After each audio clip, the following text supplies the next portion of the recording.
Salut à tous, bienvenue dans ce tuto dédié au workflow de comment faire un AMV de manière globale, avec mon point de vue et ma sauce, mais qui permet quand même d'avoir une certaine notion de comment faire un AMV. On va commencer par le dérush et la sélection de scène, pour ensuite passer au cut de la musique, et après ça, nous pourrons passer au montage, et enfin pour finir, la plus grosse partie, les VFX, donc qui comprend les transitions, les personnalisations, la composition, la colorimétrie, et plein d'autres choses. Vous allez découvrir ça par la suite. Bon tuto à vous. On va partir du coup du principe que vous avez téléchargé des sources. C'est-à-dire vous avez choisi quel animé vous allez utiliser ou pas, vous avez plein de sources. Et moi en général, j'ai des des openings en fait, que je mets bout à bout. Donc là, par exemple, on va pouvoir observer un dérush d'opening d'une heure ou de plus. Oh oui, d'1h15. On a le rush de base qui est comme ça, qui fait tout avec plein de scènes et tout.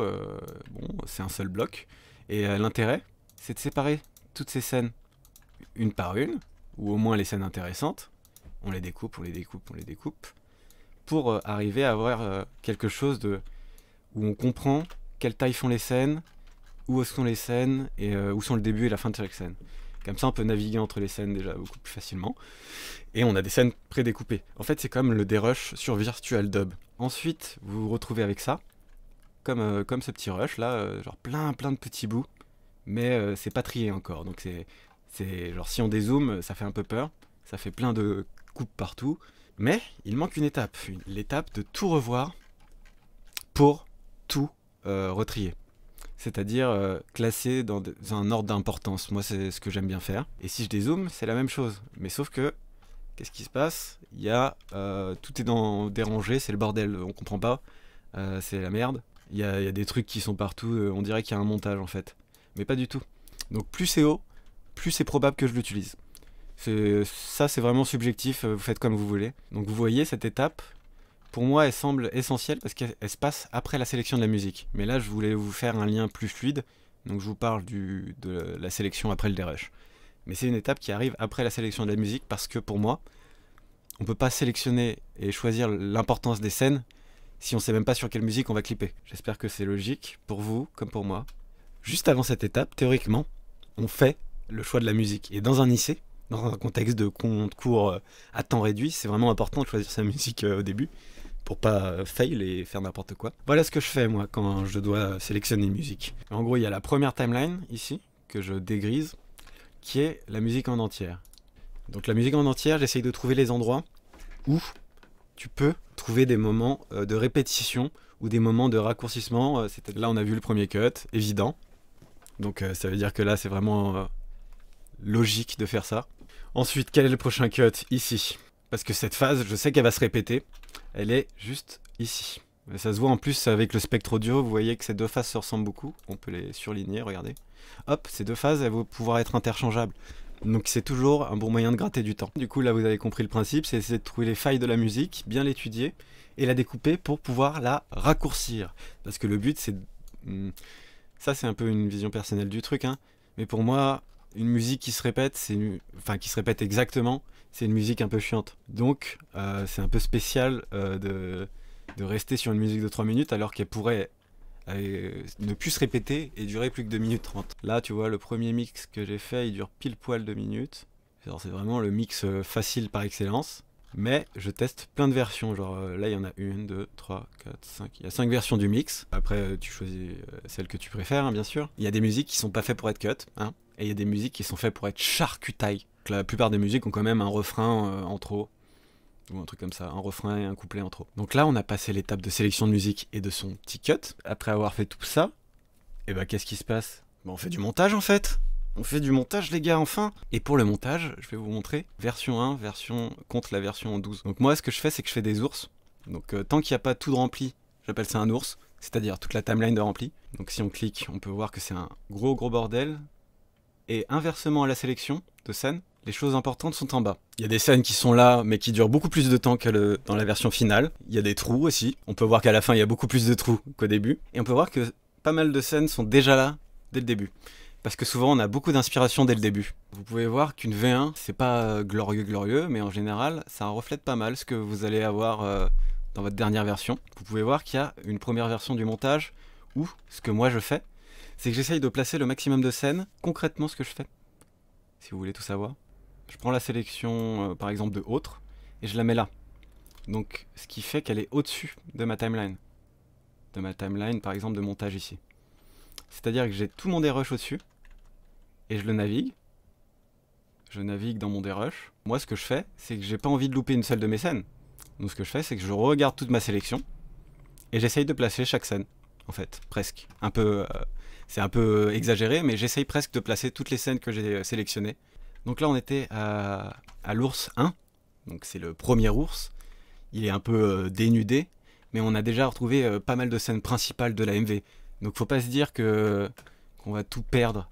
Mais moi, ce que j'aime bien faire, c'est que une fois que j'ai fait tout, j'ai placé à peu près des scènes dans toute la timeline, et ben j'essaye de recommencer à zéro et de toutes les remplacer par d'autres scènes qui pourraient être mieux. Ça part sur un ours V2 par exemple. Un ours V2 où il y a pas mal de trucs en plus et vous voyez qu'il y a des choses qui se superposent qui sont pas forcément des choses qui vont se mettre ensemble, mais plus des possibilités en fait. Sauf qu'à un moment, c'est pas viable d'accumuler à l'infini. Genre là, c'est déjà sur 4 pistes, c'est infâme, je trouve. Il y en a qui arrivent à avoir 12 pistes et ça va, dans leur tête. Moi, ça va pas, j'aime pas ça. Et là, on voit que dans le montage V2, j'ai tout mis sur la même piste. Donc j'ai essayé de tout rassembler au maximum sur une seule piste pour que ça soit le plus clair possible et que je sache où je vais. Et tout ça, ça a pour but final de faciliter le passage sur After Effects. Parce que si vous avez 12 000 lignes, ça va être le bordel dans After Effects. Si vous avez une seule ligne, ça va être parfait. La V4 elle est bien, parce qu'il n'y a que 2 lignes. 2 lignes c'est parfait, ça suffit. Normalement 2 lignes c'est assez pour mettre des scènes au-dessus, que vous voulez faire dépasser un petit peu pour vous souvenir par exemple qu'ici, il faut faire une transition. Là tu vois elle dépasse ici, parce qu'il faut évidemment faire la roto des persos qui arrivent. Donc je laisse un peu dépasser sur la gauche, au-dessus de cette scène, pour pouvoir après me souvenir et me faire « Ah, là il faut que je fasse la roto ». Donc 2 lignes c'est bien quand même, parce que il vous faut des... Là par exemple la petite transition des cheveux, hop, et ben je me suis laissé le calque dépasser, enfin le layer, enfin le bloc de montage dépasser pour me souvenir après quand je vais copier-coller dans After. Donc là on prend tout, on fait un simple copier, on va dans After Effects, et on colle. Et ça nous donne une sorte de truc qui ressemble à ça, à une sorte d'escalier géant, beaucoup moins propre, parce que là je suis passé dessus 1000 fois, mais on se retrouve avec un escalier long. Plus c'est long, plus c'est stylé. Au tout début par exemple, on a un petit C'est moi Didi. Voyons voir ce qui se cache dans cette précomp, parce que moi, je précomp tout. J'ai pas trié de ouf, là, j'ai un dossier précomp point d'interrogation par exemple. Ça c'est pas très clean, mais je l'ai fait. Donc là on peut voir qu'il y a les petits trucs verts qui sont des rotos, tout simplement. Hein, je les ai verrouillés au cas où je misclique, mais là on les déverrouille. Par exemple, là il y a une petite roto, au cas où, mais en fait elle sert juste pour la petite jambe. Il y a une roto globale, je crois, ouais, pour le canapé. Hop, qui bouge comme ça, là, tranquillou. J'ai fait ça sur un masque, sur un calque, sur un solide uni. Moi, ce que je fais souvent, ça, c'est que je prends un solide uni, je fais ma roto dessus, et après, je passe le calque que je veux voir rotoscopier en dessous en alpha. En cache, je sais pas si vous connaissez les caches. Si vous connaissez pas, c'est important les caches. C'est vachement... En gros, ça veut dire, prends l'alpha du calque qui est au-dessus. Mais donc voilà, très intéressant le cache, parce que ça te permet de pas avoir de masque sur ta scène, et c'est plus facile à rendre, j'ai l'impression, ou en tout cas si tu veux refaire un masque sur ta scène, c'est possible. C'est un workflow qui vient un peu de la réalité, du workflow réel, où on a tellement de masques en général qu'on fait une roto. En fait, on fait pas une roto comme ça dans la vraie vie. On fait pas juste un gros masque. On va séparer le coude du canapé, on va séparer la table, on va séparer ce coude, on va séparer le haut du canapé. Et donc on se retrouve vite avec 5, 6, 7, 26 masques. Et du coup, c'est bien d'avoir un réceptacle à masques qui soit que là pour les masques, donc ce solide uni. Et du coup, notre scène est allégée de ces masques. En termes d'organisation mentale, c'est un peu... je crois que c'est important. Mais du coup, là, ça sert à rien, c'est juste que je suis habitué à faire comme ça. Il y a 1000 manières de faire une roto. Là, par exemple, j'ai animé le masque, un peu vite fait, alors que parfois, on peut faire un escalier. Et là, par exemple, on peut voir que dans cette scène, la lumière augmente au fur et à mesure. Et est-ce que j'ai pas fait exactement ça sur mon personnage? Hop, la lumière, elle augmente au fur et à mesure. Donc tout va bien. Normalement, c'est assez logique. Sur mon personnage, ici, j'ai fait un peu de colorimétrie. J'ai ajouté l'effet dessin. un flou vecteur blur, un flou normal accéléré pour dégrader la qualité, une petite désaturation. L'exposition, je l'ai fait dans Lumetri, donc dans le truc de color correction, et je l'ai augmenté au fur et à mesure. J'ai mis une image clé au début, une image clé à la fin, plus un effet de lueur que j'ai fait apparaître uniquement dans moi. En fait, je lui ai dit au calque d'effet lueur de se mettre uniquement dans le mate lueur, qui est en fait la scène de base, qui est la scène de moi. Donc la lueur ne vient que dans moi. Si je l'enlève, hop, elle est que en moi. Je vais venir à la fin dessus, mais il y a deux calques assez intéressants au-dessus de tout là, qui sont les calques de colo. Parce que moi, quand je suis en IC, je fais les colos au fur et à mesure, plus une colo globale. Truc tout simple, hein.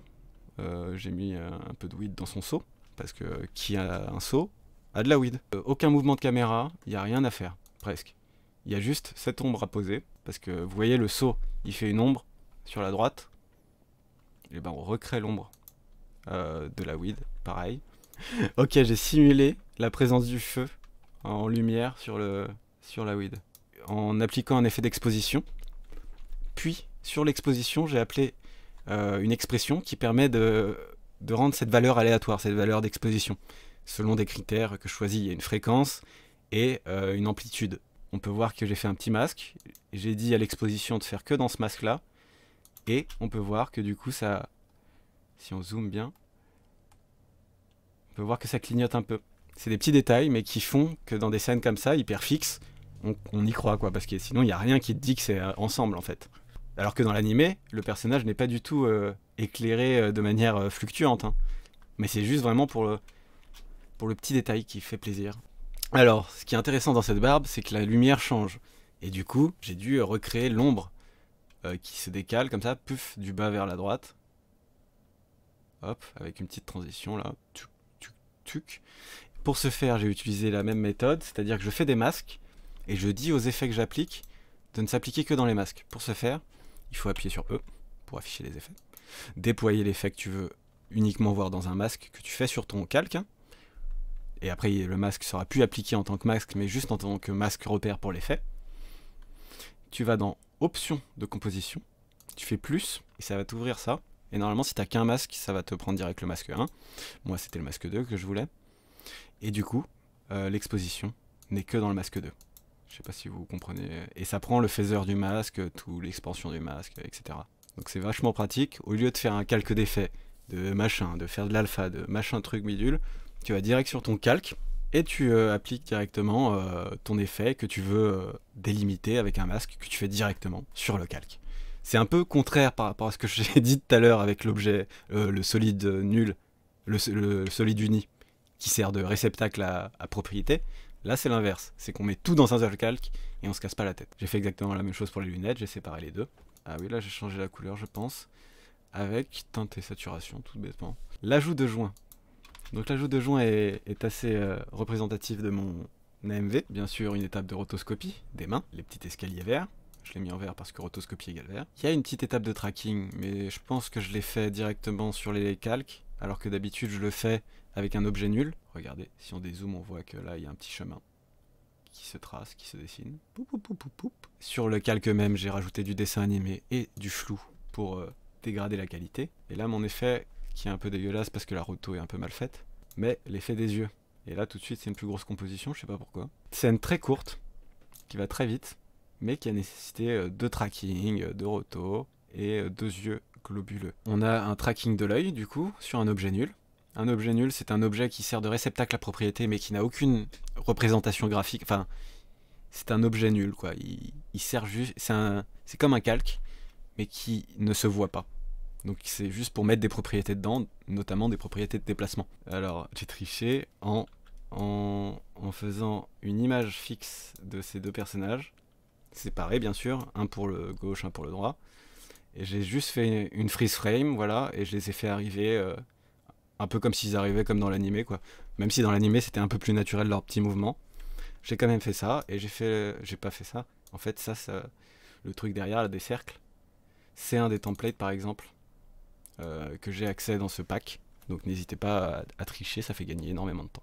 Là j'ai trouvé une petite scène que je vais pouvoir expliquer qui est assez simple et qui montre l'utilisation par exemple d'overlay de transition, ou de template comme j'ai fait, moi, mais ça peut être des overlays de transition. Donc là on peut voir qu'il y a le monsieur j'ai roto le monsieur, bien sûr.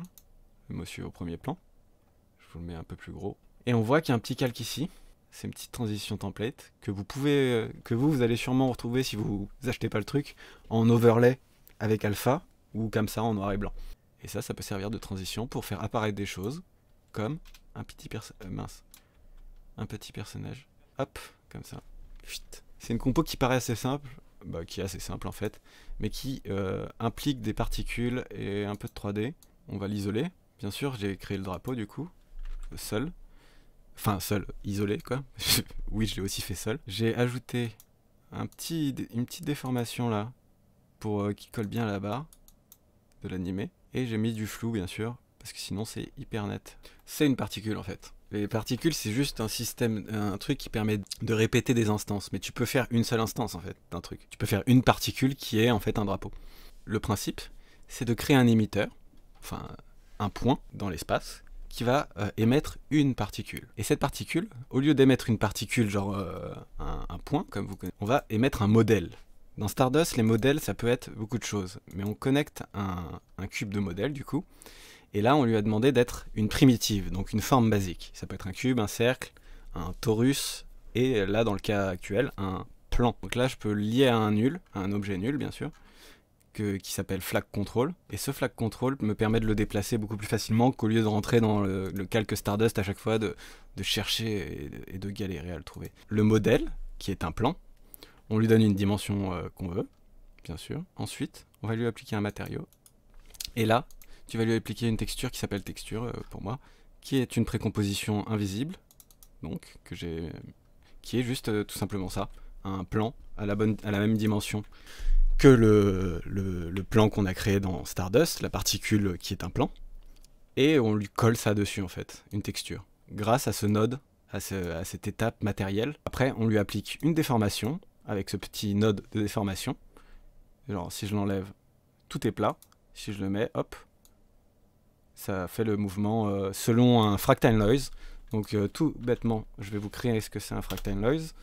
C'est une map fractale. On appelle le bruit fractal. C'est un peu déformé selon une map comme ça. En gros, on applique ça sur le drapeau. On va dans transformation. On fait bouger ça vers la gauche ou vers la droite. Et ça fait déformer le drapeau comme ça, selon le noir et le blanc. J'ai essayé qu'il n'y ait pas trop de déformation à gauche. Faut que ça reste un peu comme figé. Et qu'il y en ait beaucoup plus à droite. Je sais pas si vous avez vu la différence quand même. C'est pour ça que c'est intéressant de faire des tutos un peu aléatoirement sur After Effects. C'est parce qu'il y a des techniques qui vous donnent des possibilités créatives, mais vous les avez pas tant que vous n'avez pas les techniques. Donc en fait, il faut apprendre des techniques un peu au pif, et un jour, quand vous le maîtriserez assez, et ben, il va vous inspirer pour créer des choses, en fait. Moi, jamais je me serais dit je vais remplacer le drapeau si j'avais pas connu Stardust. C'est ainsi que se termine ce tutoriel sur ma manière de fonctionner quand je crée un AMV dans le contexte d'un IC, mais qui est assez représentatif de comment je fonctionne. J'espère qu'il vous aura plu. N'hésitez pas à laisser des commentaires et à lâcher un petit like. Je répondrai aux commentaires de la manière la plus précise possible. Et à la prochaine pour de nouveaux tutos, de nouveaux lives, etc. etc. Tchuss!